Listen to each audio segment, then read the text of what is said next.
Have you ever wondered how Burnaby Lake got its name? If you're like me, up until today, you might have thought that it was named after our city. Well, in fact, our city was named after the lake, and the lake was named after a man. That man was Robert Burnaby. The son of an English minister, Robert Burnaby was born on November 30th, 1828.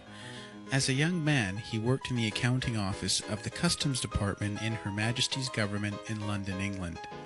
After 17 years of dedicated service, he decided to immigrate to Vancouver Island, then a colony of Britain.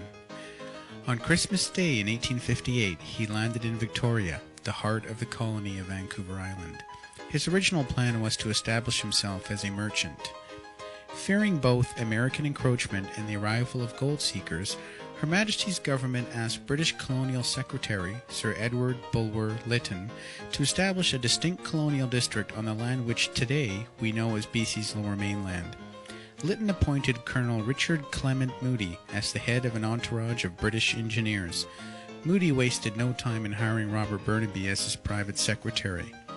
Known as the Royal Engineers, the contingent surveyed, mapped, and cleared a network of roads which today we know as North Road, Marine Drive, Canada Way, and Douglas Road, just to name a few.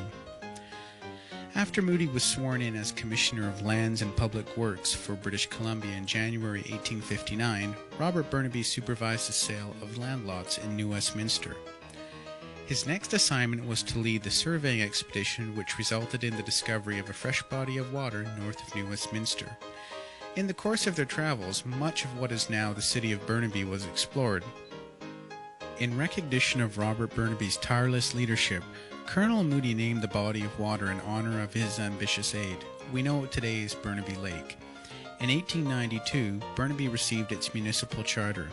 Because most of the region spread out around the lake, Burnaby was adopted as its official name. In the latter part of 1859, Robert Burnaby moved on to greener pastures. He began to prospect for coal in Burrard Inlet.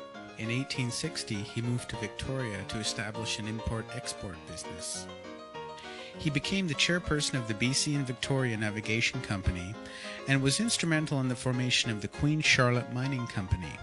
His other business endeavors included the Antler Bedrock Plume Company and a mining venture on Morrissey Island. Robert Burnaby served the Esquimalt district in BC's Legislative Assembly from 1860 to 1865. Ever a skillful and influential politician, he was at the forefront of the movement which resulted in Victoria being named as BC's capital over New Westminster. In 1863, he spearheaded an immigration project which resulted in the local settlement of British women seeking marriage partners and employment in the new colonial district. He was the first president of the Victoria Chamber of Commerce and an active member of the Anglican Church. Robert Burnaby was also active in Freemasonry. As one of the first Freemasons in the province, he established the first Masonic Lodge in Victoria, and in 1867, he became British Columbia's first past Grand Master.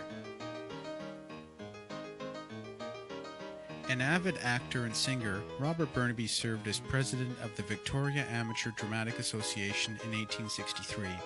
In 1873, with his health in serious decline, he returned to his native England.